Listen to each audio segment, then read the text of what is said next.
Hello friends, welcome back. A very good afternoon to all of you. Classes कल से upload होंगी। UP special पहले मैं start करूंगा, उसके टॉपिक्स में पहले कराता चलूंगा बिकॉज यूपी स्पेशल के ज़्यादा क्वेश्चंस आते हैं आरओ के पेपर में। अगर आप देखेंगे तो करंट अफेयर्स के साथ साथ current affairs and UP special major sections में से एक है। उसके बाद में हिस्ट्री, ज्योग्राफी एंड बाकी के सेक्शंस जो आपको मालूम है, सो वो कल से आएंगी। इस वीडियो में पर्टिकुलरली मैं बात करूंगा यूपी स्पेशल के बारे में। बहुत से लोगों को डाउट हो रहा है यूपी स्पेशल को लेकर के। बाकी के जो सब्जेक्ट्स हैं like history, geography, polity, economy, इनके बारे में मैं ऑलरेडी बता दिया है। यूपी स्पेशल अभी हो जाएगा। इन्वायरमेंट का वीडियो जो है वो आपका रात में अपलोड हो जाएगा, ठीक है। यूपी स्पेशल में एक तो दो चीज़ें हैं। एक तो ये है कि बुक लिस्ट क्या फॉलो करें, सोर्स क्या फॉलो करें प्रीलिम्स के लिए, एंड क्या स्ट्रेटजी होनी चाहिए, किस तरह से पढ़ें बिकॉज कंटेंट बहुत है। तो फिल्टर कैसे करें, इंपॉर्टेंट चीज़ें कैसे जानें कि क्या हैं जिनसे क्वेश्चंस आपको एग्जाम में मिल जाएं। दोनों चीज़ों के बारे में वन बाय वन बात करेंगे। पहली चीज़ ये है कि बुक लिस्ट क्या हो। देखिए, अगर आप आरओ का पेपर देखेंगे, I am not talking about UP PCS here, मैं बात कर रहा हूँ आरओ की, तो उसमें 20-21 क्वेश्चन यूपी स्पेशल के रहते हैं। कुछ क्वेश्चंस रहते हैं वो करंट से ड्राइव होते हैं, कुछ आपके होते हैं जो प्योर स्टैटिक यूपी की जो नॉलेज है उससे होते हैं, लाइक यूपी की हिस्ट्री, यूपी की ज्योग्राफी, यूपी की पॉलिटी, यूपी की इकॉनमी, इस तरह से। कुछ क्वेश्चन यूपी के बजट एंड इकोनॉमिक सर्विस से आ जाते हैं। कुछ बेसिक होते हैं लाइक कहाँ पे आलू का प्रोडक्शन ज़्यादा है, कहाँ पे गन्ने का प्रोडक्शन ज़्यादा है, इस तरह के क्वेश्चंस। सो मेन चीज़ तो क्या है कि पहले सोर्स क्या हो, बुक लिस्ट क्या हो। देखिए, अगर आपको सिर्फ और सिर्फ आरओ प्रीलिम्स को टारगेट करना है, सो आप यूपी की जो तथ्यसार आती है हिंदी में उसको पढ़ सकते हैं।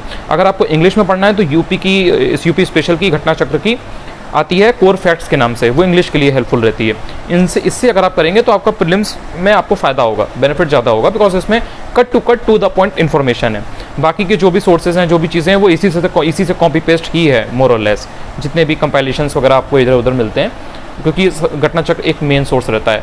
वाणी भी इसी तरीके का है, लेकिन वाणी की जो बुक है वो भी इसी तरीके की है, वो भी एक मेन सोर्स है आपका। बट इट्स जस्ट कि उसमें थोड़ा सा और कंटेंट दिया हुआ है जो प्रीलिम्स के लिए उतना रिलेवेंट नहीं है। अगर आपको फिल्टर करना आता है कि क्या इंपॉर्टेंट है क्या इंपॉर्टेंट नहीं है, what to read and what to skip, तो आप वाणी भी पढ़ सकते हैं, लेकिन वैसे घटना चक्र ज़्यादा सही रहेगी। लेकिन अगर आप आरओ मेंस को भी टारगेट कर रहे हैं, उसमें जो जीएस का सेक्शन होता है जिसमें 120 क्वेश्चंस होते हैं, वहाँ पे थोड़ा सा और क्वेश्चंस डेप्थ में चले जाएंगे। इसलिए वहाँ पे आपको ज़रूरत पड़ जाएगी किसी ऐसी बुक को पढ़ने की जो थोड़ा सा डिटेल्ड हो। उसके लिए या तो आपको ओनली ISBW की बुक पढ़नी पड़ेगी, या फिर आपको एस चांद की बुक पढ़नी पड़ेगी, या फिर आपको राकेश सरस्वत जी की बुक पढ़नी पड़ेगी, या फिर आपको DIS की बुक पढ़नी पड़ेगी। ये 4 सोर्स आपके पास हैं, जिसकी लैंग्वेज आप कंफर्टेबल हो जाएं, जिसमें मटीरियल को आप बेटर वे में समझ पाएँ, उस बुक को आप ऑप्ट कर सकते हैं। चारों बुक अपनी अपनी जगह अच्छी हैं, इट्स जस्ट कि आप किस में अपना तारतम्य बिठा पाते हैं, it depends completely on you, ठीक है। प्रीलिम्स के लिए अगर बेसिक बात करें तो सोर्स आपका ये हो गया। अब आप एक चीज़ ऑब्जर्व करेंगे, जिन लोगों ने ऑलरेडी ऑब्जर्व कर लिया होगा वो ये चीज़ देख पा रहे हैं कि आरओ के पेपर में यूपी स्पेशल के जो क्वेश्चंस हैं वो कुछ तो डायरेक्ट हैं, वो तो आपको नॉर्मल घटना चक्र में मिल जाएंगे एंड जो बाकी सोर्सेज हैं आपके उसमें मिल जाएंगे। लेकिन कुछ क्वेश्चंस ऐसे हैं जो रैंडम है। मैंने भी जब एनालिसिस की थी तो मैंने आपको बताया था कि हाँ, कुछ क्वेश्चंस ऐसे हैं जो आपको पढ़े हुए नहीं मिलेंगे, वो रैंडम क्वेश्चंस हैं, वो वियर्ड क्वेश्चंस हैं।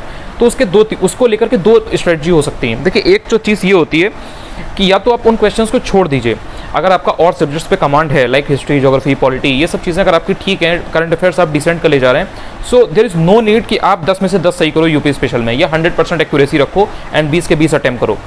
कोई अगर 2-3 क्वेश्चन ऐसे हैं जो रैंडम हैं, जो वियर्ड हैं, जो आपने कहीं नहीं पढ़े हैं नॉर्मल बेसिक सोर्सेज में, तो आप उनको स्किप कर दीजिए, आपका कोई लॉस नहीं होगा। और जो जनरल क्वेश्चंस है लाइक जो बेसिक हैं, जो आपको नॉर्मल घटना चक्र वगैरह में मिल रहे हैं, या और जो भी मैंने सोर्सेज बताएं उसमें मिल रहे हैं, सो आप उसको वहाँ से सही कर लीजिए एंड आगे बढ़ जाइए। इतना कोई बड़ी बात नहीं है। 20 में से आपको 15-16 क्वेश्चन आराम से मिल जाएंगे अगर आपने यूपी का करंट अफेयर्स भी कंप्लीट कर लिया है, या अगर आपने जो भी चीज़ें बेसिक है वो आपने अगर कर लिया तो आपको 15-16 क्वेश्चन आराम से मिल जाएंगे। लेकिन अगर आपको वो 3-4 क्वेश्चन भी सही करने हैं, वो जो 3-4 क्वेश्चन जो टफ आ रहे हैं या जो कहीं बाहर से आपको लग रहा है कि आ रहे हैं, अगर आपको वो भी सही करने हैं, तो उसके लिए सिर्फ और सिर्फ एक तरीका है। या तो आपने बहुत डिटेल में चीज़ों को पढ़ा हो, आउट ऑफ क्यूरियोसिटी भी आप बहुत चीज़ें देखते हो, लाइक आपने अच्छे से सारी चीज़ों को कवर किया हो, या फिर आपने जो सोर्स कर रखा है उसको आपने बहुत बेहतर वे में किया हो। इसका क्या मतलब है? इसका मतलब ये है कि सपोज आप घटना चक्र तथ्यसार से पढ़ रहे हैं, या फिर आप वाणी से पढ़ रहे हैं, सो आपने उसमें जितनी भी चीज़ें हैं, सारी चीज़ें नहीं, यहाँ पे पॉइंट करने जो इंपॉर्टेंट पॉइंट है वो ये है, सारी चीज़ें नहीं, जो इंपॉर्टेंट चीज़ें हैं, जो फिल्टर्ड करना है आपको कंटेंट, उसको आपको अच्छे से पढ़ना है। मतलब उसमें डाउट नहीं होना चाहिए। देखिए, होगा क्या, जो नया क्वेश्चन आएगा, जो वियर्ड क्वेश्चन आएगा, वो ऐसा नहीं होगा कि वो ऐसा होगा कि आपको बिल्कुल कोई आइडिया नहीं है। होगा क्या कि वहाँ पे दो ऑप्शंस आपको आइडिया नहीं लग पाएगा, और जो दो ऑप्शंस होंगे वो इजी होंगे लेकिन आपको उसका भी आइडिया नहीं होगा, तो वो क्वेश्चन आपके लिए टफ हो जाएगा, बिकॉज आप एक भी ऑप्शन एलिमिनेट नहीं कर पाओगे।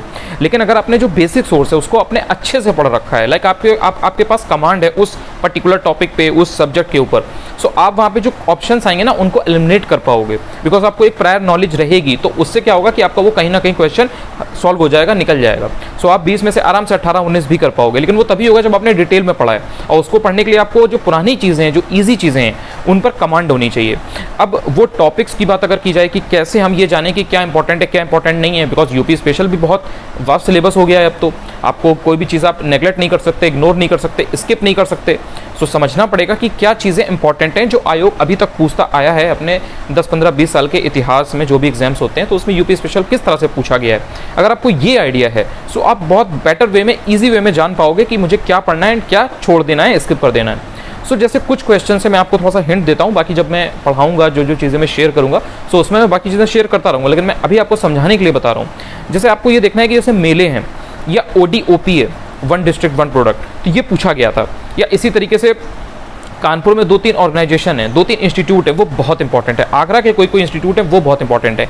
नोएडा का जैसे मान लीजिए VV गिरी है, so that is very important. Prayagraj का मान लीजिए संपूर्णानंद है, या कोई अगर आगरा की कोई ऐसी हिंदी का संस्थान है वो बहुत इंपॉर्टेंट है, तो वो आपको पता होना चाहिए। आपको एनालाइज करना पड़ेगा कि किस चीज़ से पूछता है। कुछ ऐसी स्कीम है यूपी की जिनसे वो पूछता ही पूछता है, जो 1995 से 2010 या 2015 तक की हैं, उनसे वो अक्सर पूछता है। कस्तूरबा गांधी विद्यालय अगर आपसे पूछ लेगा, कस्तूरबा गांधी आवासीय योजना आपसे पूछ लेगा, तो आपको ये सब बेसिक चीज़ें पता होना चाहिए। अब जैसे आपने देखा था कि अभी यूपी PCS में लास्ट ईयर पूछा गया था कि जो कतनिया घाट है वो किस ईयर एस्टेब्लिश हुआ था, इस तरह की चीज़ें। तो आपको साथ ही साथ में ये भी देख लेना है कि यार जो अभी रानीपुर है, जो अभी हाल में टाइगर रिजर्व बनाया चौथा, सो वो कब बना था, और जो सबसे पहली वाइल्ड लाइफ सेंचुरी है यूपी की वो कब बनी थी, यूपी में कौन कौन सी बर्ड लाइफ सेंचुरीज हैं, स्पेशली जो कैपिटल है जैसे लखनऊ है तो क्या यहाँ पर कोई है या इसके आसपास कोई है, उन्नाव रायबरेली में कौन सी है, कानपुर में कौन सी है अगर कोई है, कन्नौज में कौन सी है, लाख बहुशी कहाँ पर है, गोंडा में कौन सी है, सबसे पुरानी कौन सी है, सबसे बड़ी कौन सी है, जिसकी टेरिटरी सबसे ज़्यादा हो। तो ये सब मोस्ट एक्सपेक्टेड चीज़ें हैं, ये सब सिंपल चीज़ें हैं। सो ये आपको अगर पता होगा तो वहाँ पे आप ऑप्शंस एलिमिनेट कर पाओगे। इसी तरीके से जब आप इसी हर सब टॉपिक में आपको इस तरह से चीज़ें मिलेंगी। लाइक आप यूपी की हिस्ट्री पढ़ोगे तो उसमें कुछ चीज़ें इंपॉर्टेंट है। यूपी की पॉलिटी पढ़ोगे तो वहाँ पे गवर्नर का रोल बहुत इंपॉर्टेंट हो जाता है, तो वहाँ पे आपको वो पढ़ना पड़ेगा। यूपी में पंचायती राज किस तरह से काम करती है वो आपको पढ़ना पड़ेगा, कितने सेक्शंस हैं, क्या है। यूपी में लोकायुक्त के ऊपर एक बार पूछा जा चुका है, तो आपको देखना पड़ेगा कि इस समय करंटली यहाँ यूपी में लोकायुक्त कौन है, उसका कार्यकाल कितने साल का होता है। इसी तरीके से आप जब आओगे तो देखोगे कि हाँ यहाँ पे और कौन कौन से ऐसे चीज़ें हैं, जैसे हाई कोर्ट वगैरह है यूपी का, तो वो वहाँ पे उसका क्या सीन है, कब बना था, करंट में यहाँ पे कौन है, क्या उसकी जो बेंच फीट वगैरह होती हैं वो कहाँ पर हैं, जो सेशन वगैरह जहाँ पे चलते हैं। सो इस तरह से आपको सेक्शन वाइज लाइक यूपी की हिस्ट्री, ज्योग्राफी, पॉलिटी आपको पकड़ना आना चाहिए, यूपी की इकॉनमी कि यहाँ पे क्या क्या है एंड क्या क्या चल रहा है। आपको एक एक चीज़ रटनी नहीं है, लेकिन समझ होनी चाहिए। अगर आपके दिमाग में समझ डेवलप हो चुकी है तो आप जान जाओगे क्या पढ़ना है क्या नहीं पढ़ना है। ऐसे यूपी का बजट आता है, उसमें बहुत सारी चीज़ें दी होती हैं, सारी चीज़ें तो एग्जाम में नहीं आएंगी। सो आपको पकड़ना आना चाहिए कि यार यूपी की जीडीपी क्या चल रही है, यूपी की इकोनॉमी का क्या चल रहा है, क्या टारगेट है, परचेसिंग पावर पैरिटी का क्या चल रहा है, यूपी में कौन सी ऐसी योजनाएं हैं जिन पे सबसे ज़्यादा बजट में एलोकेशन किया गया है, पैसा सबसे ज़्यादा रेवेन्यू जो है वो लगाया गया है, सबसे ज़्यादा पैसा कहाँ से आता है, कौन सी ऐसी मदें हैं, कौन सी ऐसी कमोडिटीज़ हैं जिन पे पैसा लगाया जाता है। सो इस तरह से जब छोटी छोटी चीज़ों को आप एनालाइज करोगे और पकड़ना जानोगे सो आपका काम बहुत आसान हो जाएगा। तो आपके सामने ये ऑप्शन नहीं होगा कि आपको बुक मिल रही है एंड आपको पहले पेज से लास्ट पेज तक उसको रटना है, देन उसको रिवाइज करना है। आपके पास क्लैरिटी होगी कि नहीं ये इंपॉर्टेंट चीज़ें हैं, ये मैं पढ़ के जाऊँगा, ये चीज़ें मैं कवर करके जाऊँगी एंड इसमें से आएगा तो मैं गलत नहीं करूँगी। तो होगा क्या कि देखो बेसिक मटेरियल जो आएगा वो अगर आपके बगल वाला सही कर रहा है तो आपको भी सही करना है। अगर आपको एक कॉम्पिटिशन में बराबर रहना है, उसने सही किया और आपने बेसिक क्वेश्चन भी गलत कर दिया तो आप वहाँ से पीछे हो जाओगे। सो आपको ये ट्राई करना है कि मैं इजी क्वेश्चन गलत ना करूँ। रैंडम क्वेश्चन कोई अगर आएगा आपसे सही होता है तो ठीक है, लेकिन अगर नहीं भी आता है तो कोई बात नहीं, लेकिन इजी क्वेश्चन को गलत मत करना। आपका सिलेक्शन इसलिए नहीं रुकता है कि आपने टफ क्वेश्चन को अटेम्प्ट नहीं किया या उसको आपने सही नहीं किया। आप जो इजी क्वेश्चंस को गलत करते हो ना, उससे आप पीछे आते हो कंपटीशन में।